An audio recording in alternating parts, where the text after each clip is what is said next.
रोहतक संसदीय क्षेत्र से सांसद डॉक्टर अरविंद शर्मा ने झज्जर में किया विभिन्न विकास परियोजनाओं का उद्घाटन एवं शिलान्यास। झज्जर में लगभग 48 करोड़ रुपए की विकास परियोजनाओं का हुआ उद्घाटन।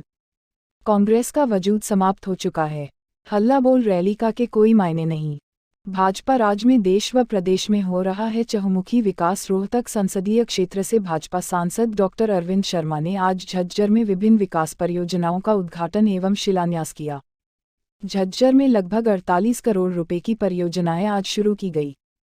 झज्जर के लघु सचिवालय परिसर में हुए इस कार्यक्रम में सभी परियोजना का उद्घाटन सांसद अरविंद शर्मा ने किया। इस अवसर पर उन्होंने कहा कि भारतीय जनता पार्टी प्रधानमंत्री नरेंद्र मोदी एवं मुख्यमंत्री मनोहर लाल के नेतृत्व में चौमुखी विकास करा रही है।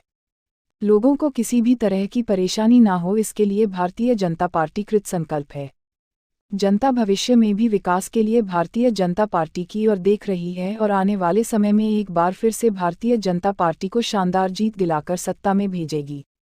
उन्होंने दावा किया कि इस बार भारतीय जनता पार्टी 350 सीटों से ज्यादा हासिल कर सत्ता में आएगी, क्योंकि जनता का विश्वास भारतीय जनता पार्टी की नीतियों में बड़ा है। डॉक्टर अरविंद शर्मा ने कहा कि कांग्रेस की हल्ला बोल रैली के कोई मायने नहीं है, क्योंकि कांग्रेस महंगाई के मुद्दे पर जब बात होती है तो वह संसद को चलने नहीं देती, लेकिन बाहर लोगों को बरगलाने के लिए महंगाई को मुद्दा बनाकर रैलियां करती है। उन्होंने कहा कि कांग्रेस के भीतर स्वयं हल्ला बोल चल रहा है और गुलाम नबी जैसे नेता कांग्रेस को छोड़कर भाजपा में शामिल हो चुके हैं, लेकिन कांग्रेस फिर भी अपनी पार्टी में ध्यान न देकर दूसरे दलों को बदनाम करने में लगी रहती है, जबकि इनके नेता स्वयं भ्रष्टाचार में लिप्त रहे हैं। सांसद अरविंद शर्मा ने कहा कि आज भाजपा ने देश व प्रदेश में भ्रष्टाचार मुक्त शासन व प्रशासन देने का काम किया है और भ्रष्टाचारी अधिकारियों पर सख्ती से कार्यवाही की है, जिस कारण आम जनता के कार्य बिना किसी भ्रष्टाचार के अब किए जा रहे हैं। भविष्य में भी भ्रष्टाचारियों पर भाजपा नकेल कसने का काम करेगी। सांसद अरविंद शर्मा ने आज कई सरकारी स्कूलों, सरकारी लाइब्रेरी, प्राथमिक चिकित्सा केंद्र व औद्योगिक क्षेत्र के लिए फायर स्टेशन का शिलान्यास व शुभारंभ भी किया। इसके अलावा अनेक परियोजनाएं जो आम जनता से जुड़ी हैं, उनका भी शिलान्यास व उद्घाटन सांसद द्वारा किया गया। ऊपर 2010 करोड़ रुपए के जो प्रोजेक्ट्स का जो है ये कार्यक्रम हुआ है, जिसमें झज्जर जिले में भी 13 प्रोजेक्ट थे। 13 प्रोजेक्ट का लगभग 48 करोड़ के प्रोजेक्ट का झज्जर में भी इन प्रोजेक्टों का कहीं किसी का लोकार्पण है, लगभग 10 का लोकार्पण और 3 का पत्थर रखा गया, फाउंडेशन स्टोन। तो ये प्रोग्राम इसमें रहे। अलग अलग तरह के प्रोग्राम हैं, स्कूलों के प्रोग्राम हैं, सड़कों के हैं, सब स्टेशंस हैं, आपने देखा भी होगा, और हाईवेज़ हैं। बहुत सारी चीज़ों का जो है आज जो प्रोजेक्ट का रखा गया है। और ये बहुत बड़ी प्रधानमंत्री जी की जो गति शक्ति योजना है, जो गति शक्ति योजना में आपने देखा रोड, आपका रेलवेज, आपका सिविल एविएशन, इसमें तेजी से इन सिस्टम्स को जोड़ना है, जो किसी भी देश के और किसी भी राज्य के विकास के लिए ये सबसे बड़ा ज़रूरी है। इंफ्रास्ट्रक्चर, रोड्स की कनेक्टिविटी, रेलवे की कनेक्टिविटी, ये सबसे बहुत महत्वपूर्ण है। सिविल एविएशन की, हवाई जहाज़ की कनेक्टिविटी, और उससे आगे बढ़ करके वाटरवेज की भी कनेक्टिविटी। ये 3-4 चीज़ें ऐसी हैं जो कि देश को मजबूती से, आर्थिक क्षेत्र में देश को मजबूत करती हैं। नौजवानों को ज़्यादा से ज़्यादा काम के जो है अवसर मिलते हैं।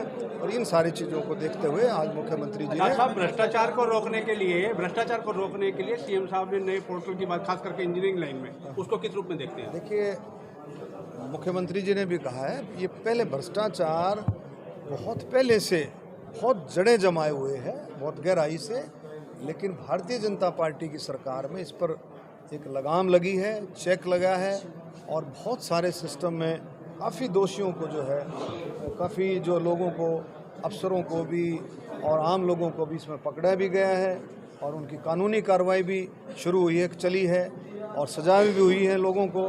और इसमें मैं ये देखता हूँ कि जो मुख्यमंत्री जी ने इस बात को गहराई से जो पकड़ा है, उसमें पोर्टल के माध्यम से आपको सारा सिस्टम उसमें रहेगा कि जो कॉन्ट्रैक्टर जो है इसमें ये रहते थे, भाई मेरे को ये फलाना काम दिला देगा, ये जिसमें जहाँ थोड़ा बहुत भी ऐसा लगता था, अब उस पर रोक लगी है। डॉक्टर साहब, कांग्रेस हल्ला बोल रैली करने जा रही है महंगाई को लेकर के, इसको लेकर के आप किस रूप में देखिए, आपने देख लिया कितने शोर मचाते हैं महंगाई के ऊपर। जब महंगाई पर संसद में चर्चा होती है, जब संसद में, एक तो पहले संसद चलने नहीं दिया, किस बात पर नहीं चलने दिया? महंगाई पर। महंगाई पर पार्लियामेंट को कांग्रेस ने चलने नहीं दिया।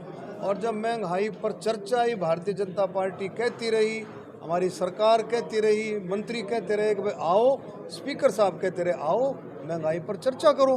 जब चर्चा की बारी आई, जब वो जवाब देने के लिए माननीय हमारी फाइनेंस मिनिस्टर निर्मला सीतारमण जी, जिसने बिल्कुल एक एक बात की परत खोली, जो किस तरह से महंगाई पर सरकार कंट्रोल कर रही है, किस किस चीज़ में महंगाई है, क्या क्या उसमें कारण है, उस जब महंगाई की जो परत खोलने लगे तो वो कहीं संसद में नज़र भी नहीं आए। तो ये इनका ड्रामा है। इस ड्रामे को ये कहीं कभी किसी तरह से घुमा लेते हैं, कभी किसी तरह से घुमा लेते हैं। तो ड्रामा जो है चलने वाला नहीं।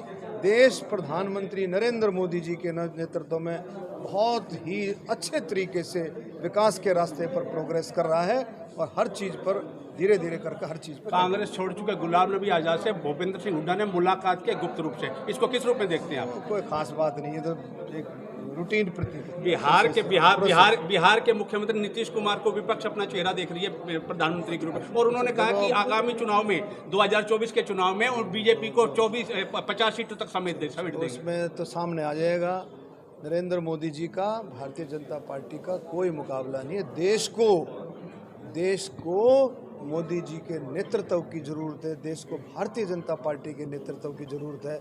आज देश चाहता है कि माननीय प्रधानमंत्री नरेंद्र मोदी जी ये बात करते हैं कि अभी इतनी सीटों पर, मैं आपको गारंटी से कहता हूँ भारतीय जनता पार्टी 350 से भी ज़्यादा सीट लेगी आने वाले चुनाव।